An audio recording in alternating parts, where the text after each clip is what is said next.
la situation de notre continent est celle d'un continent berceau de l'humanité, même si la pensée occidentale, depuis Hegel et les Gobineau et tout ça, disent que l'Afrique est un continent sans histoire, ce qui est complètement faux, ce qui est totalement faux, étant donné que non seulement l'homme est né en Afrique, dans la vallée du Rift et en Afrique orientale d'une manière générale, mais également c'est là que l'histoire de l'humanité a commencé, avec l'invention au paléolithique inférieur de ce qu'on appelle l'industrie lithique, c'est-à-dire la capacité des hommes à tailler les pierres.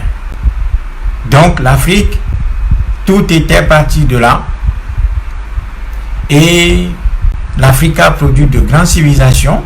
Donc l'utilisation des outils a commencé en Afrique au travers de l'industrie lithique au paléolithique inférieur, soit 2 500 000 années avant Jésus-Christ.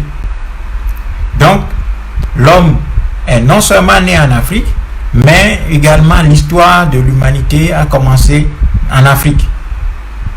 Tout d'abord avec cette industrie lithique, après l'industrie du bois, l'industrie osseuse, après il y a l'industrie consistant à utiliser le cuir, et après l'industrie métallurgique, donc le métal étant utilisé depuis l'Antiquité en Afrique.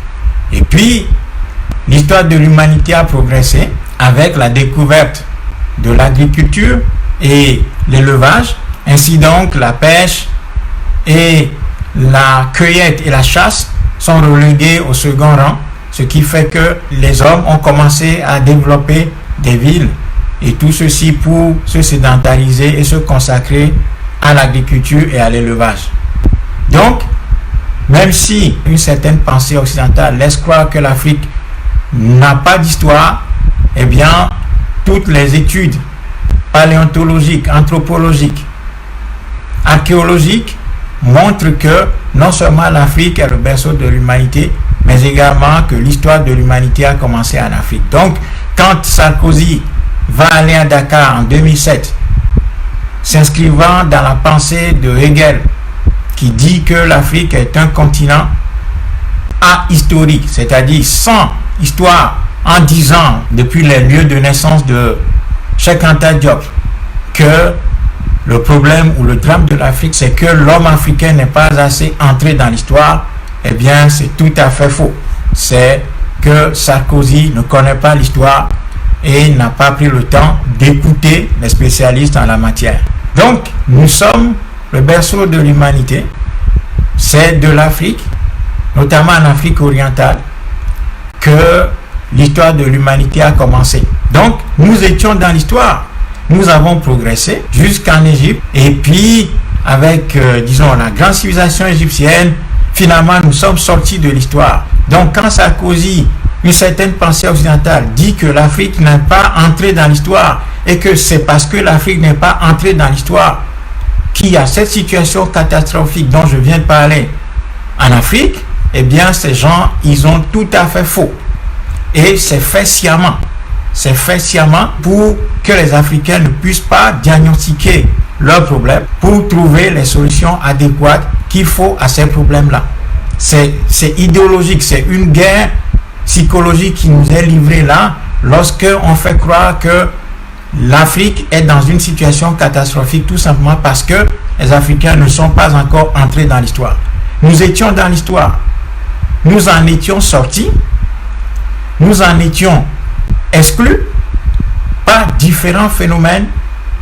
Tout d'abord, l'invasion des peuples de la mer qui ont complètement détruit la civilisation égyptienne, puis cette destruction ayant continué avec d'autres invasions, les invasions européennes, donc la Grèce, la Rome, les Arabes, les arabo-musulmans qui sont venus, qui ont complètement détruit l'Égypte. Eh bien, c'est à partir de ce moment-là que nous sommes sortis de l'histoire. Ensuite, cette sortie de l'histoire a été confirmée par les razzias négrières arabo-musulmane et transatlantique. Après, tout ceci a été approfondi par la colonisation. Et donc, notre peuple se trouve complètement exclu de l'histoire. Donc, la bonne formule pour décrire l'appartenance ou pas de l'Afrique, ou bien l'intégration ou pas de l'Afrique à l'histoire, c'est que l'Afrique n'est pas retournée dans l'histoire d'où elle a été exclue. Voyez? Donc, l'Afrique a été exclue de l'histoire, sortie de l'histoire par la violence, et elle n'y est pas encore retournée. Elle n'y est pas encore retournée parce que à chaque fois que les Africains ont essayé de se réorganiser et de réintégrer l'histoire, leurs leaders ont été assassinés, tout simplement, pour remettre l'Afrique dans le droit chemin, c'est-à-dire le chemin de la servitude et de la domination, de la soumission et du service d'autrui.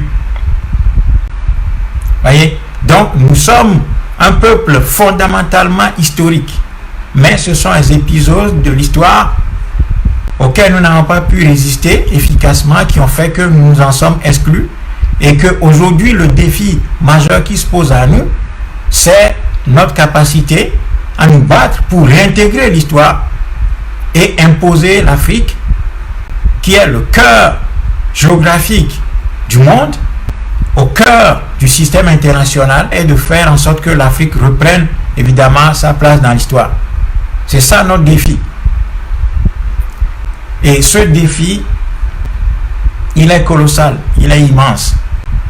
C'est pour cela que nous ne devons pas analyser la situation, nous ne devons pas prendre la situation à la légère. Parce que lorsqu'un grand peuple comme celui de l'Afrique est tombé en servitude, lorsqu'un grand continent comme l'Afrique tombe en servitude, accablé par tous les maux de l'humanité, eh bien, il va falloir trouver de grands hommes, des hommes de capacité exceptionnelle pour pouvoir relever ce continent. Et ce n'est pas un petit défi. Ce n'est pas un défi de petite taille. Ce défi est immense.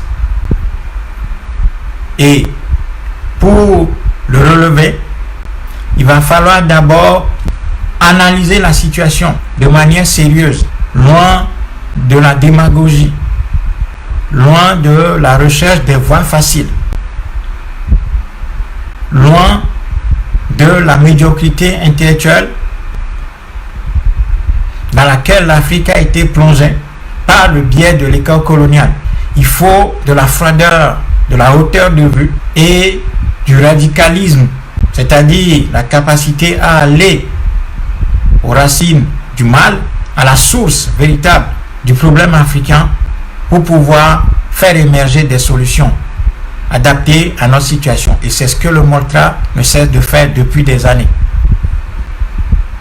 Donc, disons que l'Afrique est aujourd'hui à un carrefour où elle doit, et ses enfants doivent la redresser ou définitivement la perdre. Nous n'avons que deux choix possibles: la servitude ou la libération, la servitude ou la renaissance. Et évidemment, nous n'imaginons pas que les enfants, les filles et fils d'un grand peuple digne, d'une grande civilisation, c'est-à-dire la civilisation africaine, au travers de ses grands développements, depuis la vallée du Rift, en passant par l'Égypte antique, ne puissent pas relever le défi de la renaissance de notre peuple et de notre continent.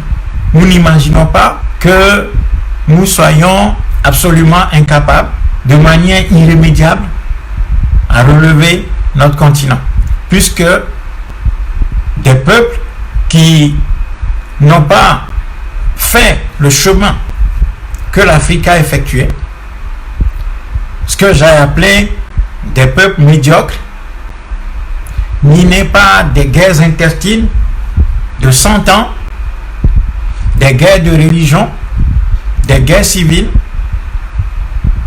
des criminels, dirigés par des criminels pendant des siècles et des siècles, des oppositions internes grave, ces peuples-là ont pu se redresser et bâtir des civilisations qui aujourd'hui donnent envie aux Africains. Donc, si d'autres peuples ont pu relever le défi des faiblesses intérieures qu'ils avaient, si d'autres peuples ont pu se redresser après avoir connu des situations extrêmement difficiles, des maladies de toutes sortes, la famine, les guerres, une gouvernance tyrannique, avec des rois et des potentats sanguinaires.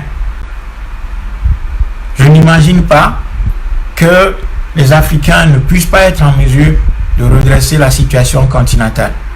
Voilà pourquoi nous devons continuer le travail d'éveil des consciences, de réarmement mental, de redressement mental, de redressement spirituel pour aboutir à la mise en place d'un cadre de lutte adapté à la situation afin de rebâtir notre continent.